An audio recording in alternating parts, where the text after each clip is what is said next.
Leadership. What is needed to be an efficient leader? By Josh Shelley and Adam Foster. 4 characteristics of a leader. Persistence. The definition. The fact of continuing an opinion or course of action in spite of difficulty or opposition. An example of a persistent leader is a disability sports coach. They'll have faced many setbacks due to the disability, and they persevered through to achieve their goal. An example of this is the Paralympian Whitehead. Obviously he's got prosthetic legs, so that's his setback, but he's managed to capture a medal at the London Olympics. So from his setback, you could argue that as a strength of the setback, he's come back stronger, more determined than ever. However, a weakness of the setback is obviously it sets you back, could put you off, and you could come out of the game altogether. Goal focused. The definition of goal focused is goal orientated in the degree of which a person or organisation focuses on a task and the end result of those tasks. Strong goal orientation advocates focus on the ends that the tasks are made instead of the tasks themselves, and how those ends will affect either the person or their entire company. A famous goal-focused quote is by Vince Lombardi, and it's perfection not attainable, but if we chase perfection, we can catch excellence. So our example for goal focus is Vince Lombardi, and he was so focused on what he wanted to achieve, it was almost his destiny to achieve, and he wasn't going to stop it until he did so. And he set out his goal when he took his first coaching job at a high school, and then he eventually achieved it with the Green Bay Packers numerous times. Committed. The definition of committed is pledged or bound to a certain course or policy. It's also associated with dedication. So being committed is important because achieving goals and winning is never easy. So you need the right mindset to go for this. A good example of commitment is Jamie Vardy.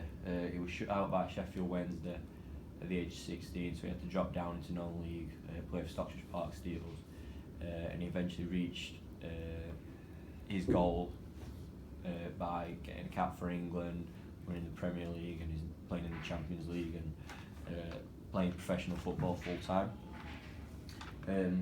Obviously, the strengths of being committed is the rewards that you can get from it. So, like I said, Vardy is on upwards of 70 grand a week. However, a weakness is you can be overcommitted, so you could lack dedication in other subjects. So, say if you're too committed on your football, you could miss out on your studies, and if you didn't make it in football, then you've got nothing to fall back on. And yeah, commitment affects all age groups, so you can be committed right away from 6 up to 60. Empowering. The definition of empowering is giving someone the authority or power to do something. So an example of this is Sir Alex giving Roy Keane a lot of power. People often react, a strength of empowering is people often react well to be given the freedom and they use it wisely. However, in the case of Sir Alex and Roy Keane, however, a weakness of this is people can abuse this, they can take advantage of it, which causes a negative effect within the team or organisation. So 4 qualities of a coach. First up, we've got knowledge of sports skills. So the definition is an effective leader must have a good knowledge of their sports skills in their certain sports. By having this knowledge, it allows them to develop their participant to the best ability. So it's obviously a good strength to know your sports because you can then give better tips to participations like coaching points and whatnot to help improve them further. An example of someone knowing the sports skills is Jaap Stam, the Reading manager, and he often works closely with the centre half after being a world-class centre half himself, how he would set up play and how he wants them to do it after his knowledge and experience of the skills in that position. Understanding physical needs of participants. An effective leader must understand the physical needs of their participants to ensure they can get the best performance out of them. An example is in football by a manager allowing his players time and rest to recover. So for that example, obviously every player is different. Some players might not be as fit as compared to others, so some might need 1 or 2 days when others can have a training session the next day. And that also depends on if someone's playing 90 minutes or someone might just come off the bench and just got the 10 minutes out. Also, another example is a personal trainer with maybe an obese client. They need to know not to push them too hard, know the limits, because obviously they've got exercise restrictions. If they do push them too hard, then a negative effect or weakness of not knowing could be the participant maybe has a heart attack or something towards the pushing them towards the physical needs too much. However, a strength of this is you can see better results from your personal training sessions if you judge it right and get the best balance. And again, this affects all age groups, but from young to old. Understanding the mental needs of participants. An effective leader must understand his participants' mental needs. By knowing your participants' mental needs, it will allow the manager to know how to motivate a certain player. Some players want to manage to shout at them and get in the face, whereas some players might just want a manager to put his arm around them and look after them. Again, this depends on the player. So obviously the weakness is you could judge the player wrong, and again you could give him a shout in the face, whereas he's more of a put his arm around them, and then obviously he reacts badly and his just performance declines from then. However, then it could have a positive impact because you could get the right one and change his performance, increase it, make it better.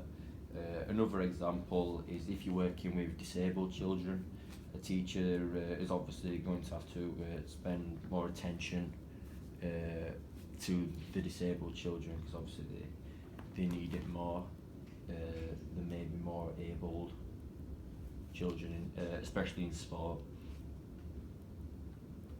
Understanding knowledge of rules and laws of the game. An effective sport leader must ensure that their participants have a good knowledge of rules and laws.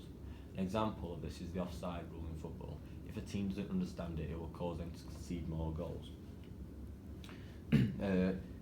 It is important, especially at junior level, at kids starting out, to get to know the rules. So like they start off at from under 6 to under 10s, they might not have the offside rule. Then when they get into 11-a-sides, they bring the offside rule in gradually. So like they've managed to take on board, they're not given too much at once. However, a weakness of this is they've played from 4 years and they have played the offside rule suddenly. They might be playing against teams older that have used to the offside rule, maybe capitalising them on in that sense. So the 4 roles of coach. First one we got is guardian. A guardian just means looking after someone. So an example of this, we've got Jose Mourinho protects his players, stop them coming under scrutiny, especially from like the media. To do this, so that he does this so that they don't lose confidence and beliefs in their own ability. An example it's worked with, Eden Hazard because he had a bad game. Media tried to scrutinise him, especially coming off the back of last season where he won PFA Player of the Year. He's had a bad run of form, then Mourinho protected him the next game. Hazard's rewarded Mourinho with a good performance, and everyone's kind of forgot about it. But again, if he'd had a bad performance in that game, people might continue to scrutinise him and decline his performance even worse. So age groups of guardians again can be a range. It can go up to adult, but also it can be children. If someone's not playing well again at junior level, the manager could protect the player by maybe taking him off for 5 minutes, give him a rest, and then bringing him back on gradually, not just throwing him in the deep end or shutting him out completely.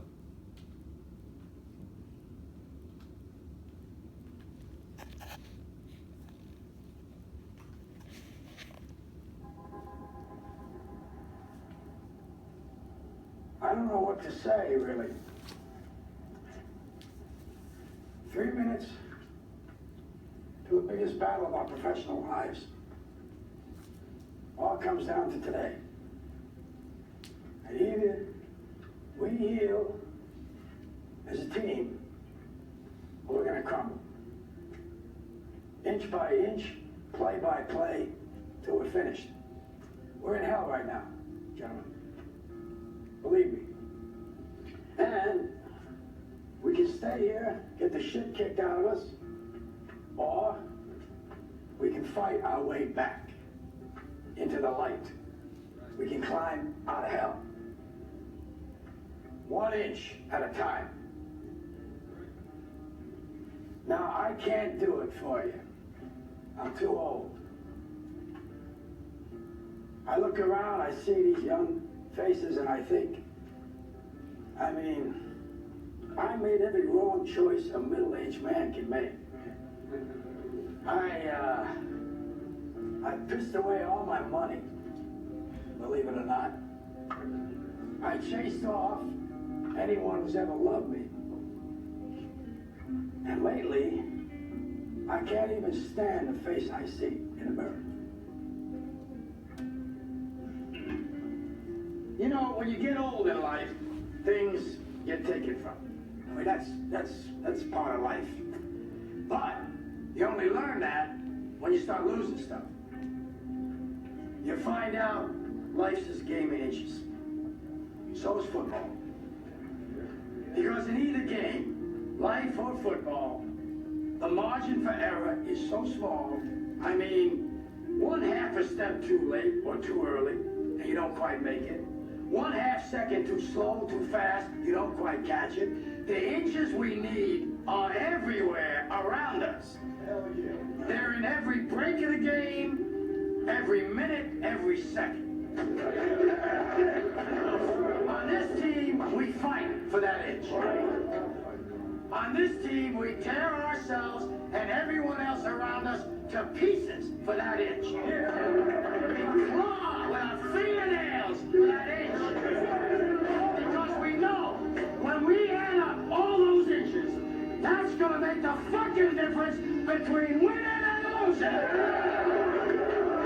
Between living and dying. I'll tell you this, in any fight, it's the guy who's willing to die who's gonna win that inch. And I know if I'm gonna have any life anymore, it's because I'm still willing to fight and die for that inch. Because that's what living is. The 6 inches in front of your face. Now I can't make you do it. You gotta look at the guy next to you. Look into his eyes. Now I think you're gonna see a guy who will go that inch with you. You're gonna see a guy who will sacrifice himself for this team because he knows when it comes down to it, you're gonna do the same for him. That's the team, gentlemen. And either we heal now as a team, or we will die as individuals. That's football, guys. That's all it is. Now, what are you gonna do?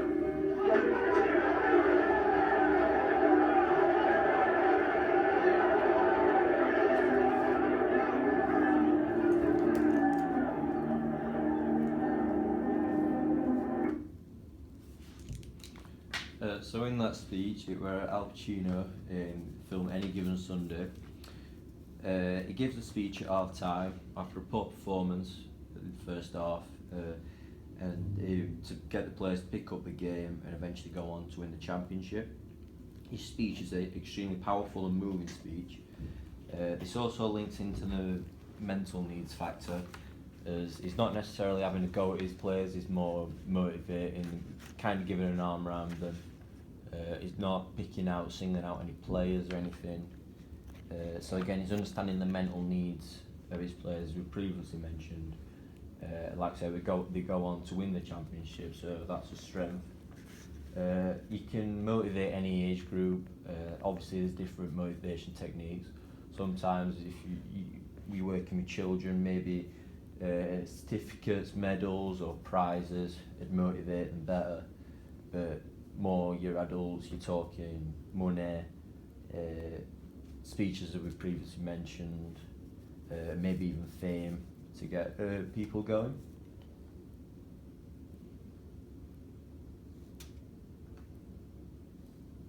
Next one's role model.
So for our role model, we picked Frank Lampard. He's just recently retired from a fairly good footballing career. I mean, win numerous trophies, England caps, playing for the best clubs around the globe. He's now working toward his coaching badges, so we might see him as a manager sometime soon. So managers who have already played at the highest level, been there and done it, the role model's better to everyone, more than just a randomer that's just turned up, because you kind of feel like they know what they're talking about more. A weakness obviously is there's not enough positive role models for you to look at that everyone can fairly split. You know, there's only a certain number that can go around. But again, age groups, right the way from a young age again to an adult, if you see Frank Lampard in the street, you're going to ask for an autograph or a picture. And again, you feel like he's more intelligent because he's been there, he's done it, he's won it, and everything along those lines.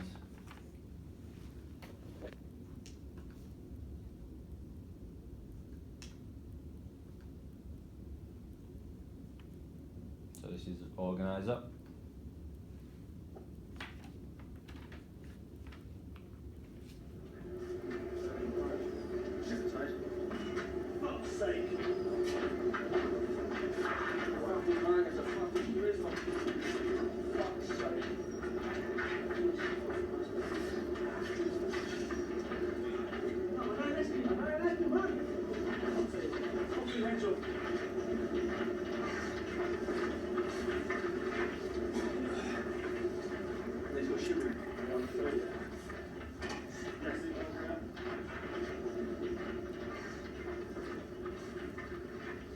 You got no fucking heart. The fucking goals are a disgrace. I'll tell you now, there may be somebody upstairs watching you play. Watching you play. And I tell you if it was me, there's fucking no way I'd come in and take a fucking contract over all your job. Tell him, John. I'll tell you the fucking truth. And he's right. He's right. I said to him on the bench, there's no fucking players anymore. I want to be out there. I want to say, yeah, I'll fucking deal with you. From me to Lee Shearer, you're saying, go on, you have a 6-yard run at me. You can't mark like that in the fucking box. He's popped it down, that's the fucking the third goal. The second goal, I know I've told you to stay up, but you've gone from one extreme to the other. As it's been set back and he's way on the crossing, maybe it can be between the two. But then when it does get fired in, it didn't get fired in with any quality, it come up and Brooks' shins. And then it pops out, and we're fucking like this. 10 of us, instead of fanning out. Again, fuck what Sid says and what we do in training, we'll do our own thing. Well now I'll fucking tell you what this fucking geezer wants. But you'd have sussed him out, He's looked at it, and there's about 6 or 7 of you in here. He's 8, West is 9. Who are on 35 grand a year plus. You've all got to go. You've all got to go. Anyone on 35 grand and all that, you've all got to go. He wants to bring players in, I'm telling you the truth, on my 3 kids. He wants to bring players in on £250 a week. He wants a wage bill of 5 grand a week. That's what he wants. But who's going to fucking come and take you on that performance? What he don't know, he's playing with the big boys now. It's a different ball game. He don't realise that contracts mean something. But what he's thinking about, because he's got the clout, he's thinking about offering you settlements.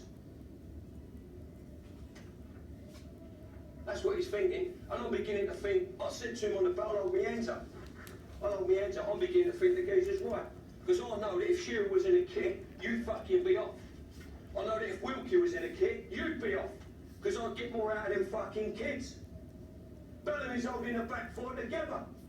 And the only one who's done any work is the goalkeeper. So I'm beginning to think he's right. Let's get people in on £200 a week and £250 a week. Who might fucking listen. And then we can get the back right. Then we can get the midfield right. Then we can move to the forwards. And they'll hang on every word that I say. Like these do. And they're keeping clean sheets for fun. He might be right. I think he is right.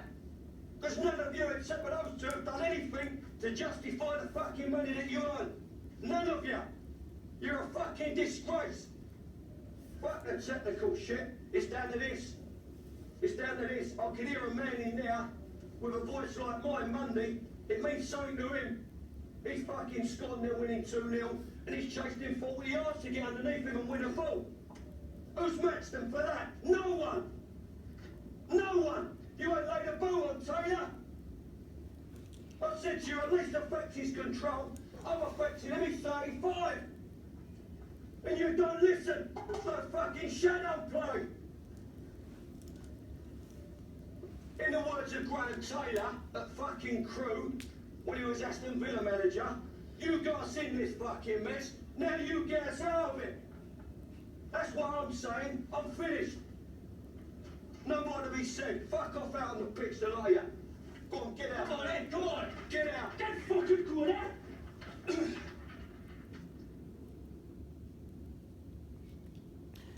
So as an organiser, we've got John Sitton. That was half-time rant against Brentford. So he's organising his players, what he wants from them. Obviously he wants a lot.